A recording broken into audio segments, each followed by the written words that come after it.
മിശിഹായാൽ ഏറ്റവും സ്നേഹമുള്ളവരെ, ഇന്ന് കർത്താവ് മിശിഹ നമുക്ക് പറഞ്ഞു തരുന്ന വചനം വിശുദ്ധ യോഹന്നാൻ്റെ സുവിശേഷം 19 അധ്യായം 28, 29, 30 തിരുവചന ഭാഗങ്ങളാണ്.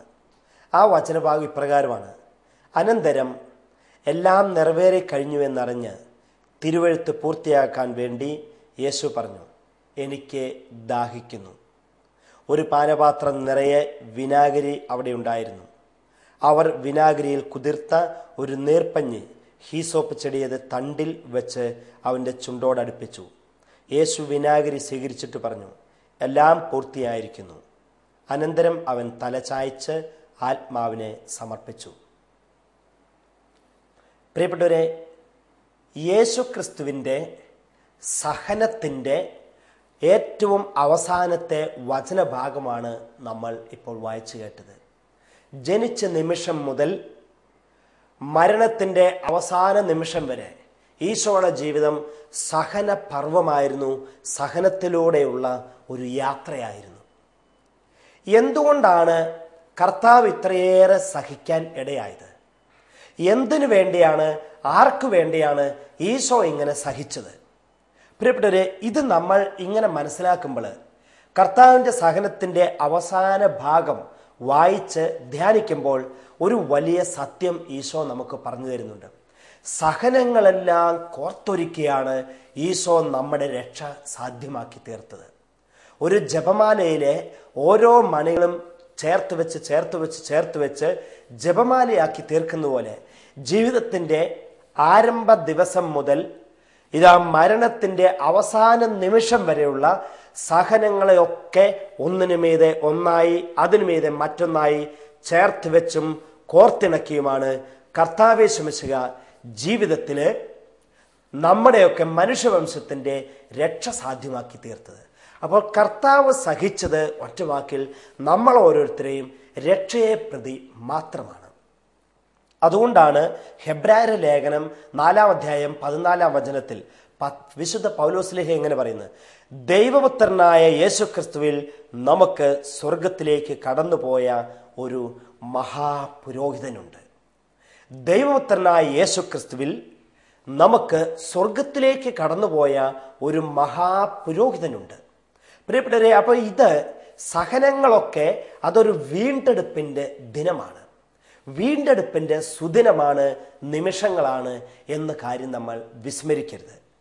പ്രിയപ്പെട്ടവരെ, മാനവകുലത്തിൻ്റെ ഒരു വീണ്ടെടുപ്പിൻ്റെ ദിനം, വീണ്ടെടുപ്പിൻ്റെ സുദിനം, അതാണ് സഹനങ്ങളുടെ അവസരങ്ങളെല്ലാം കർത്താവിൻ്റെ ജീവിതത്തിലുണ്ടായിരുന്നത്.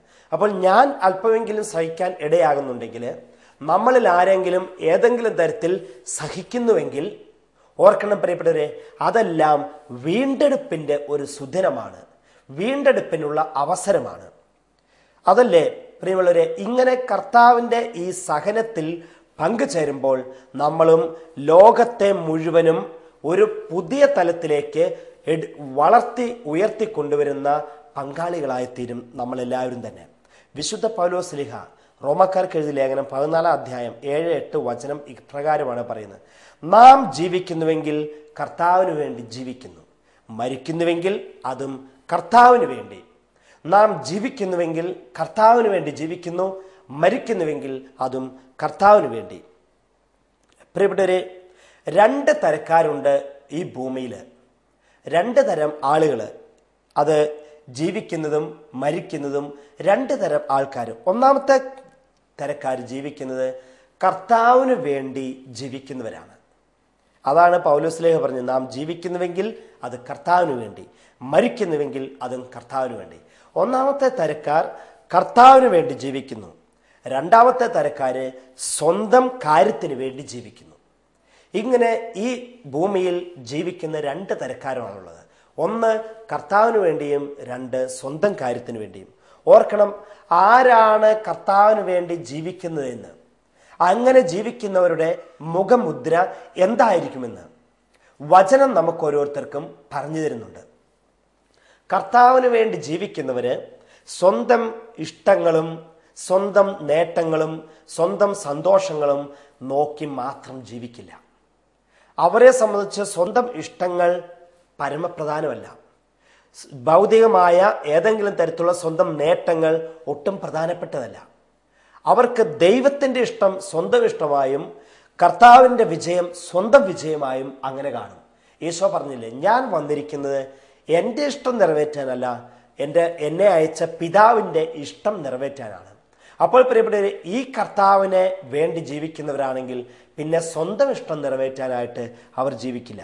ഇനി സ്വന്തം കാര്യത്തിന് വേണ്ടി ജീവിക്കുന്നവർ അവരെങ്ങനെയാണ്? ഒരു വിധത്തിൽ പറഞ്ഞാൽ മരണത്തിൻ്റെ പുതിയ പേരാണ് സ്വന്തം കാര്യത്തിന് വേണ്ടിയുള്ള ജീവിതം എന്നുള്ളത്. മരണത്തിൻ്റെ പുതിയൊരു പേരാണ് സ്വന്തം കാര്യത്തിന് വേണ്ടിയുള്ള ജീവിതം എന്നത്. കാരണം കർത്താവേ യേശുമിശിഹ മരിച്ചുവെങ്കിൽ അത് നമുക്ക് ജീവൻ തരാൻ വേണ്ടിയിട്ടാണ്. നമ്മൾ മരിക്കുമ്പോഴും പ്രിയപ്പെട്ടവരെ കർത്താവിന് വേണ്ടി ജീവിക്കുന്നവരായി തീരുകയാണ്. അതല്ലേ പൗലോസ്ലേഹ പറഞ്ഞത്, ഇനി മുതൽ മരണം എനിക്ക് നേട്ടവും ജീവിതം അത് ക്രിസ്തുവുമാണ് എന്ന്. അതുകൊണ്ട് ഈശോയ്ക്ക് വേണ്ടി ജീവിക്കുന്ന വ്യക്തികളായി തീരുന്ന നമ്മൾ ഓരോരുത്തരും. ഇതിന് എന്താ വേണ്ടത്? നമ്മൾ കുരിശിലേക്ക് നോക്കണം. ഇന്ന് വായിച്ചു കേട്ട സുവിശേഷത്തിൽ ഈശോ കുരിശിൽ കിടന്നുകൊണ്ട് പറഞ്ഞെന്ന് നമ്മൾ ശ്രവിച്ചു, എനിക്ക് ദാഹിക്കുന്നുവെന്ന്. അതിനുശേഷം എല്ലാം പൂർത്തിയായി, എൻ്റെ ആത്മാവിനെ അങ്ങയുടെ കൈകളിലേക്ക് ഞാൻ സമർപ്പിക്കുന്നുവെന്ന്. ഇത് സാധിക്കണമെങ്കിൽ, അങ്ങനെ കർത്താവിന് വേണ്ടി ജീവിച്ച് കർത്താവിൻ്റെ കൈകളിലേക്ക് എന്നെയും നമ്മളെയും സമർപ്പിക്കാൻ സാധിക്കണമെങ്കിൽ പ്രിയപ്പെട്ടവരെ, നമ്മൾ കുരിശ് നോക്കി ജീവിക്കുന്ന വ്യക്തികളാകണം. ഇന്ന് നമുക്ക് മുന്നിൽ ഉയർത്തപ്പെടുന്ന കുരിശിലേക്ക് നോക്കണം. നാം കർത്താവ് എന്ന് പറയുന്ന ഈശോയെ കണ്ടുമുട്ടാൻ സാധിക്കുന്നത് കുരിശിലാണ്. പക്ഷേ പലപ്പോഴും നമ്മുടെ നോട്ടം, നമ്മുടെ മനസ്സും നമ്മുടെ ഹൃദയവും നമ്മുടെ നോട്ടവും എത്തിച്ചേരുന്നത് കുരിശിലേക്കല്ല, നേരെ മറിച്ച് പല തരത്തിലുള്ള സന്തോഷങ്ങളിലേക്കും ആനന്ദങ്ങളിലേക്കുമാണ്. മാത്രമല്ല, നമ്മളാരും കുരിശിൽ കിടക്കുന്ന കർത്താവിനെ കാണാൻ കണ്ടമാനം ആഗ്രഹിക്കുന്നില്ല. നേരെ മറിച്ച് രാജാതിരാജനെ പോലെ വരുന്ന കർത്താവിനെ സ്വീകരിക്കാനാണ്, ആ കർത്താവിനോടാണ് നമുക്കൊക്കെ പ്രിയം കൂടുതൽ. പ്രിയപ്പെട്ടവരെ ഓർക്കണം, ഇന്ന് കർത്താവിനെ കാണണമെങ്കിൽ നമ്മൾ ഓരോരുത്തരും കുരിശിലേക്ക് നോക്കണം. കുരിശിൽ കയറി നമുക്കായിട്ട് മരിക്കുന്ന ആ കർത്താവിനെ കാണാനാണ് നമുക്ക് ഇന്ന് സാധിക്കേണ്ടത്. ഓർക്കണം, അന്ന് ഈശോയെ രാജാവ് എന്ന് പരിഹസിച്ചവരുണ്ട്. കർത്താവിൻ്റെ തലയിൽ ഒരു മുൾമുടി ചാർത്തി, കയ്യിൽ ഒരു ഞാങ്കണ കൊടുത്ത്, ഒരു ചുവന്ന മേലങ്കി ധരിപ്പിച്ച് രാജാവ് എന്ന് പറഞ്ഞ് പരിഹസിച്ച ആളുകളുണ്ട്. എന്നാൽ യഥാർത്ഥത്തിൽ കർത്താവ് രാജാവ് തന്നെയായിരുന്നു. അതുകൊണ്ട് ഇന്ന് പ്രിയപ്പെട്ടവരെ, കുരിശിലേക്ക് നോക്കി എൻ്റെ രാജാവെ എന്ന് വിളിച്ച് ആരാധിക്കാൻ നമുക്ക് ഓരോരുത്തർക്കും സാധിക്കണം. അന്ന് ഈശോയെ രാജാവെ എന്ന് വിളിച്ച് അവർ പരിഹസിക്കുകയാണ് ചെയ്തതെങ്കിൽ, ഇന്ന് കുരിശിലേക്ക് നോക്കി എൻ്റെ രാജാവെ എന്ന് വിളിച്ച് ആദരിക്കാൻ, ആരാധിക്കാൻ നമുക്ക് സാധിക്കണം. അന്ന് ഈശോയുടെ മുന്നിൽ മുട്ടുകുത്തിയത് കുറേ ആൾക്കാർ മുട്ടുകുത്തി, ഗുരോ സ്വസ്തി എന്നൊക്കെ പറഞ്ഞുകൊണ്ട്, രാജാവ് എന്ന് വിളിച്ചുകൊണ്ട് മുട്ടുകുത്തി. അന്ന് അവർ മുട്ടുകുത്തിയത് അഹങ്കാരത്തിൻ്റെയും അഹംഭാവത്തിൻ്റെയും കളിയാക്കലിൻ്റെയും ഒക്കെ ഭാവമായിട്ടാണ്. ഇന്ന് നമ്മൾ മുട്ടുകുത്തണം അത്യധികം എളിമയോടെ, ആദരവോടെ. കുരിശിൽ കിടക്കുന്ന കർത്താവിൻ്റെ സന്നിധിയിൽ മുട്ടുകുത്താനായിട്ട് ഇന്ന് നമുക്ക് സാധിക്കണം. അന്ന് പടയാളികൾ കർത്താവ് യേശുമിശിഹായെ ഒരു ചുവന്ന വസ്ത്രം ധരിപ്പിച്ചു. എന്തിൻ്റെ പ്രതീകമായിട്ടാണ്? പരിഹാസിതനായ രാജാവ് എന്നതിൻ്റെ പ്രതീകമായിട്ട്. കാരണം ഒരിക്കൽ കർത്താവ് പറഞ്ഞു, ഞാൻ രാജാവാണ് എന്നതിൻ്റെ പേരിൽ. അപ്പൊ പരിഹാസിതനായ രാജാവ് എന്ന പേരിൽ ചുവന്ന പട്ട് ധരിപ്പിച്ചു, ചുവന്ന പട്ടും കുപ്പായൊക്കെ ധരിപ്പിച്ച് പരിഹസിച്ചു. ഇന്ന് പ്രിയപ്പെട്ടവരെ, കർത്താവ് യേശുമിശിഹായുടെ കുരിശിലേക്ക് നോക്കി നമ്മൾ കർത്താവിനെ രാജാവായിട്ട് തന്നെ ആരാധിക്കണം. അന്ന് മുൾക്കിരീടം അണിയിച്ചുവെങ്കിൽ ഇന്ന് നമുക്ക് കർത്താവിന് പൊൻകിരീടം അണിയിച്ചുകൊണ്ട് കർത്താവിനെ രാജാവായിട്ട് സ്വീകരിക്കണം. പ്രിയപ്പെട്ടവരെ ഓർക്കണം, ജീവിതകാലത്ത് ഈശോ കേട്ട അട്ടഹാസങ്ങൾ എല്ലാം വിദ്വേഷത്തിൻ്റെതായിരുന്നു. വിദ്വേഷത്തിൻ്റെതായ അട്ടഹാസങ്ങളാണ് കർത്താവിന് ചുറ്റും മുഴങ്ങിയിരുന്നത്. ആരൊക്കെ അട്ടഹസിച്ച് അങ്ങനെ വിദ്വേഷത്തോടെ അട്ടഹസിച്ചത്?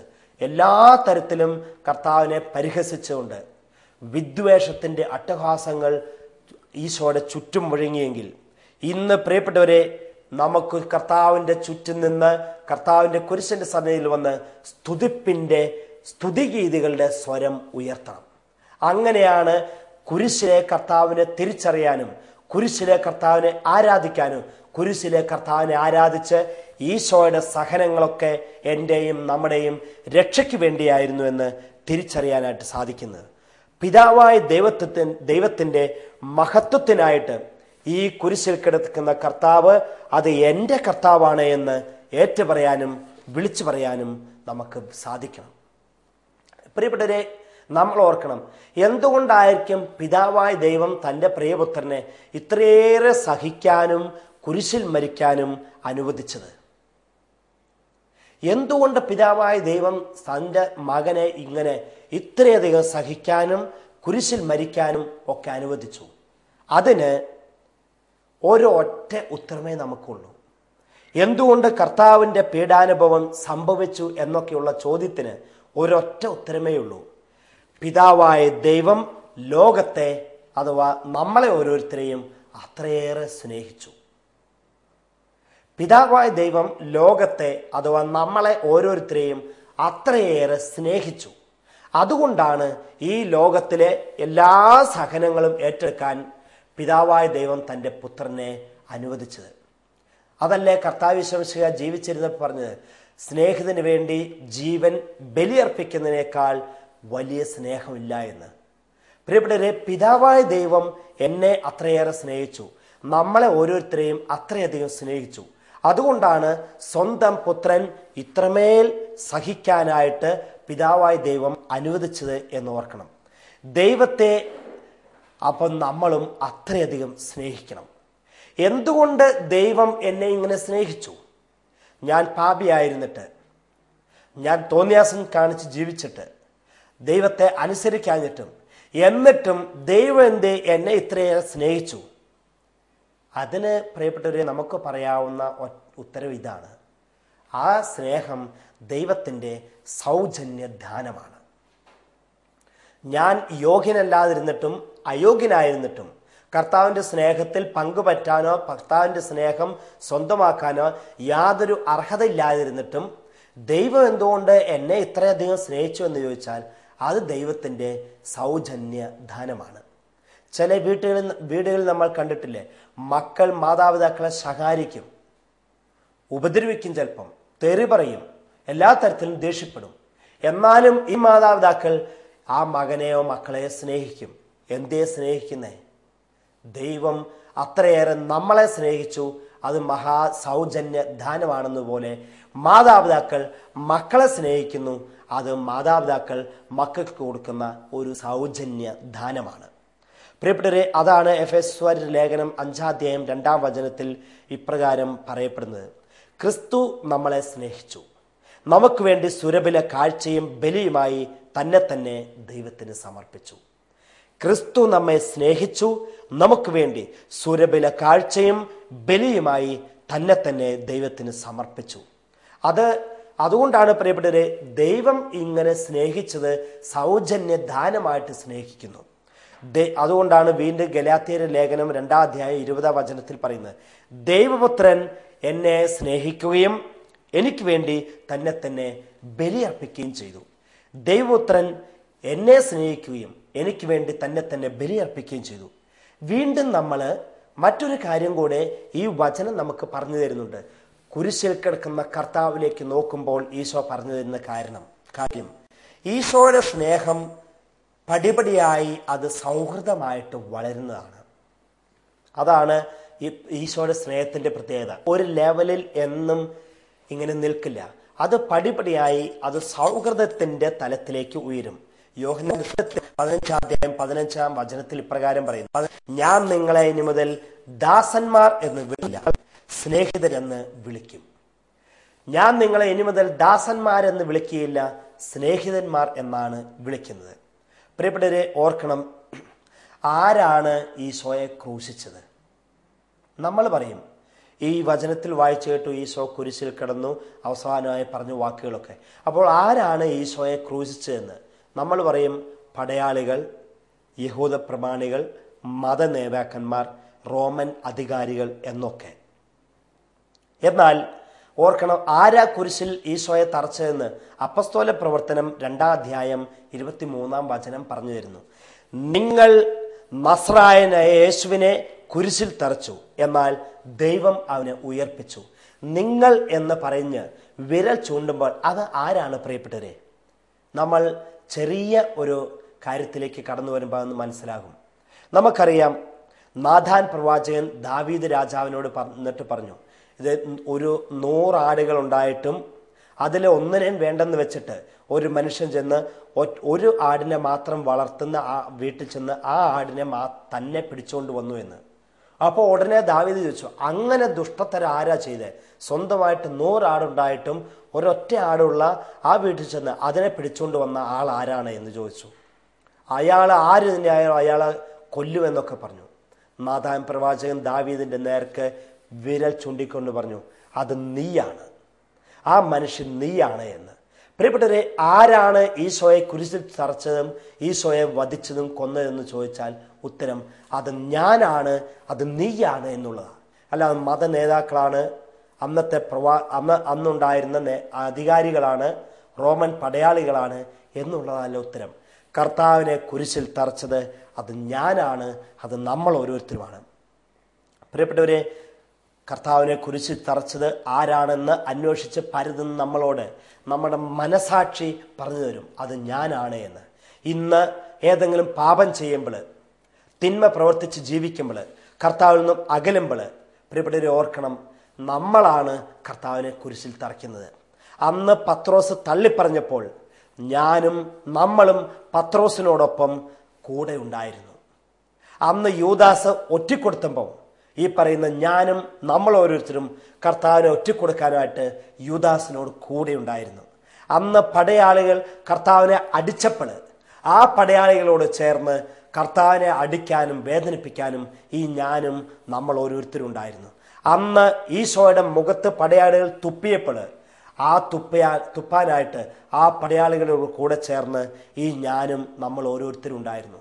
അന്ന് പടയാളികൾ ഈശോയുടെ ശിരസിൽ മുൾമുടി ധരിപ്പിച്ചപ്പോൾ ആ മുൾമുടി ധരിപ്പിക്കാൻ പടയാളികളോടൊപ്പം നമ്മൾ ഓരോരുത്തരും ഉണ്ടായിരുന്നു. പ്രിയപ്പെട്ടവരെ, അന്ന് കർത്താവിൻ്റെ എല്ലാ തരത്തിലും ശരീരത്തിൽ മുഴുവൻ അടിച്ചപ്പോൾ ആ പടയാളികളോട് ചേർന്ന് ഈശോയെ അടിക്കാൻ നമ്മളും ഉണ്ടായിരുന്നു. അന്ന് ഈശോയുടെ കൈകളിലും കാലുകളിലും വലിയ ഇരുമ്പാണി അടിച്ചിറക്കി കുരിശിൽ തറച്ചപ്പോൾ അന്ന് തറച്ച ആ പടയാളികളോടൊപ്പം നമ്മളും ഉണ്ടായിരുന്നു കർത്താവിനെ തറയ്ക്കാനായിട്ട്. അതുകൊണ്ട് ആരാണ് കുരിശിൽ ഈശോയെ തറച്ചതെന്ന് ചോദിച്ചാൽ ഉത്തരവിതാണ്, അത് ഞാനാണ്, അത് നമ്മൾ ഓരോരുത്തരുമാണ്. അതുകൊണ്ടല്ലേ പ്രിയപ്പെട്ടവരെ വിശുദ്ധ പൗലോസ്ലീഹ റോമാക്കാർക്ക് എഴുതിയ ലേഖനം 4-ാം അധ്യായം 25-ാം വചനത്തിൽ പറഞ്ഞത്, നമ്മുടെ പാപങ്ങൾക്ക് വേണ്ടി കർത്താവ് കുരിശിൽ മരിച്ചു. നമ്മുടെ പാപങ്ങൾക്ക് വേണ്ടി കർത്താവ് കുരിശിൽ മരിച്ചു. വിശുദ്ധ ലൂക്കായുടെ സുവിശേഷം 21-ാം അധ്യായം 28-ാം പറയുന്നു. 28-ാം അധ്യായ പ്രകാരമാണ് പറയുന്നത്, എന്നെ ഓർത്ത് നിങ്ങൾ കരയേണ്ട, നിങ്ങളെയും നിങ്ങളുടെ മക്കളെയും ഓർത്ത് കരയുവിനെന്ന്. എന്തുകൊണ്ടാണ്? അന്ന് കർത്താവിനെ ഈ തരത്തിലൊക്കെ കുരിശിൽ തറച്ച് കൊല്ലാനായിട്ട് ശ്രമിച്ചെങ്കിൽ ഇന്ന് അതിന് പങ്കാളികളായി തീർന്ന നമുക്ക് മനമൊരുകി കരയണം. ദാവീദ് ചെയ്തതുപോലെ ആ മനുഷ്യൻ നീയാണെന്ന് നാഥാൻ പ്രവാചകൻ പറഞ്ഞപ്പോൾ അയാൾ അനുതപിച്ച് മനസ്സുരുകി ചാക്കുവസ്ത്രത്ത് ചാരത്തിലിരുന്ന് അനുതാപത്തിലേക്ക് വന്നതുപോലെ നമുക്കും കർത്താവിനോട് ചേർന്ന് പ്രാർത്ഥിച്ച് അനുതാപത്തിലേക്ക് വരണം. പ്രിയപ്പെട്ടവരെ, അതുകൊണ്ട് ഈശോയുടെ ഈ വലിയ സത്യം, കുരിശിൽ കിടക്കുന്ന കർത്താവിനെ നോക്കാൻ നമുക്ക് പറ്റട്ടെ. ക്രൂശിതനായ കർത്താവിനെ തിരിച്ചറിയാൻ നമുക്ക് പറ്റട്ടെ. അങ്ങനെ കർത്താവിൻ്റെ സാന്നിധ്യം കൊണ്ട് നിറഞ്ഞ് ദൈവത്തിൻ്റെ ശക്തിയുള്ള വലിയ വ്യക്തികളായി തീരാൻ നമുക്ക് ഓരോരുത്തർക്ക് സാധിക്കും. നല്ല തമ്പുരാനെ, അങ്ങ് പ്രിയപുത്രനെ ഞങ്ങൾക്ക് വേണ്ടി സമർപ്പിച്ചപ്പോൾ, ഞങ്ങൾക്ക് വേണ്ടി ഈ ലോകത്തിലേക്ക് വിട്ടെങ്കിൽ, സഹിച്ചു കുരിശിൽ മരിക്കാൻ സമ്മതിച്ചെങ്കിൽ, ഞങ്ങളുടെ ജീവിതത്തിലുണ്ടാകുന്ന സഹനങ്ങളെല്ലാം അത് ചേർത്ത് വെച്ച് ഒരു കാഴ്ചയായി സമർപ്പിച്ച് കർത്താവെ അങ്ങയെ സ്വീകരിച്ച് ശക്തി പ്രാപിക്കാൻ ഞങ്ങളെയും അനുഗ്രഹിക്കണമേ.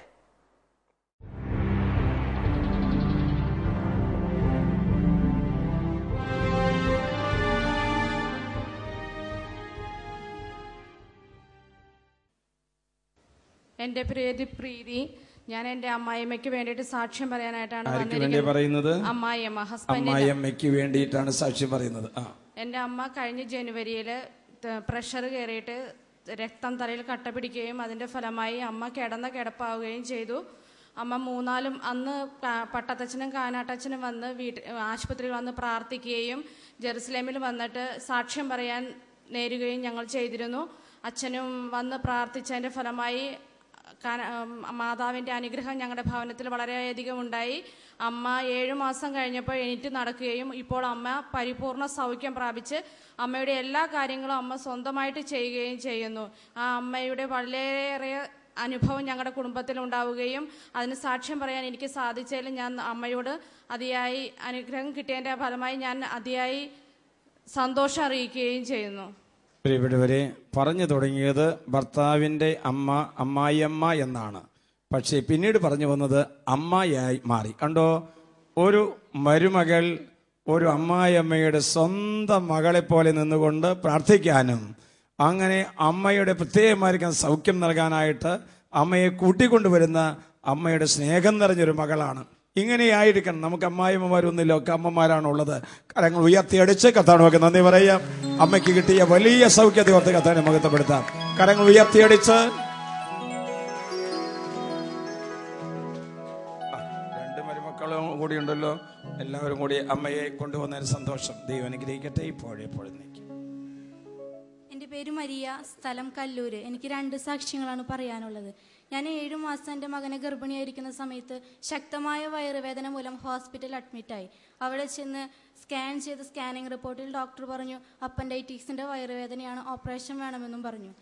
അതിനുശേഷം ഞാൻ എൻ്റെ ഈശോയോട് പ്രാർത്ഥിച്ചു, എനിക്ക് ഓപ്പറേഷൻ കൂടാതെ എൻ്റെ വയറുവേദന മാറ്റി തന്നാൽ എൻ്റെ മകനെയും കൊണ്ടുവന്ന് സാക്ഷ്യപ്പെടുത്താമെന്ന് ഞാൻ നേർന്നു. അങ്ങനെ 2 ദിവസത്തിനുള്ളിൽ എൻ്റെ ശക്തമായ വയറുവേദന മാറുകയും എനിക്ക് സുഖപ്രസവത്തിലൂടെ ഒരു പൊന്നുമോനെ നൽകി ദൈവം അനുഗ്രഹിക്കുകയും ചെയ്തു. എൻ്റെ 2ാമത്തെ സാക്ഷ്യം എൻ്റെ അമ്മയ്ക്ക് വേണ്ടിയിട്ടാണ്. എൻ്റെ അമ്മയുടെ പേര് അൽഫോൺസ. എൻ്റെ അമ്മ വീണ് എൻ്റെ അമ്മയുടെ കാലുമ്മ നിറയെ നീരായി ഹോസ്പിറ്റലിൽ കൊണ്ടു ചെന്നപ്പോൾ ഡോക്ടർ പറഞ്ഞു എൻ്റെ അമ്മയുടെ കാലിൻ്റെ എല്ല് പൊട്ടിയിരിക്കുക എന്ന് പറഞ്ഞു. അങ്ങനെ ഓപ്പറേഷൻ വേണമെന്ന് പറഞ്ഞു. അമ്മ ഇവിടെ വന്ന് നിയോഗം വെച്ച് പ്രാർത്ഥിച്ചതിൻ്റെ ഫലമായി ഓപ്പറേഷൻ കൂടാതെ എൻ്റെ അമ്മയുടെ കാല് സുഖപ്പെട്ടു. യേശുവേ നന്ദി, യേശുവേ സ്തുതി. അത്ഭുതകരമായ 2 സാക്ഷ്യങ്ങളാണ് നമ്മൾ കേട്ടത്. ഒന്ന്, ഒരു മകന്റെ ഒരു കുഞ്ഞ് ഗർഭപാത്രം ഉരുവാകുമ്പോൾ ദൈവത്തിന് പ്രത്യേകമായ കരുതലുണ്ട്. അമ്മയ്ക്ക് എന്ത് സംഭവിച്ചു കഴിഞ്ഞാൽ ആ കുഞ്ഞിനെ പ്രൊട്ടക്ട് ചെയ്യുന്ന വിധം മനോഹരമായിട്ടുണ്ട്. വീണ്ടും ഒരമ്മയുടെ സ്വന്തം അമ്മയുടെ പ്രത്യേകമായിരിക്കുന്ന ഓപ്പറേഷൻ കൂടാതെ സൗഖ്യം കിട്ടിയത് കാരണം ദൈവം നമ്മെ ഓരോരുത്തരെയും വ്യക്തിപരമായി സ്നേഹിക്കുകയും നമ്മെ കരുതുകയും ചെയ്യുന്നുണ്ടെന്ന് വലിയ സാക്ഷ്യമാണ് കേട്ടത്. കരങ്ങൾ ഉയർത്തിയടിച്ച് ദൈവത്തെ നമുക്ക് മഹത്വപ്പെടുത്താം. കരങ്ങൾ ഉയർത്തിയടിച്ച് തോറും ചെയ്ത നന്മകളോർത്ത് പാടുക നീ എന്നും മനമേ, പാടുക നീ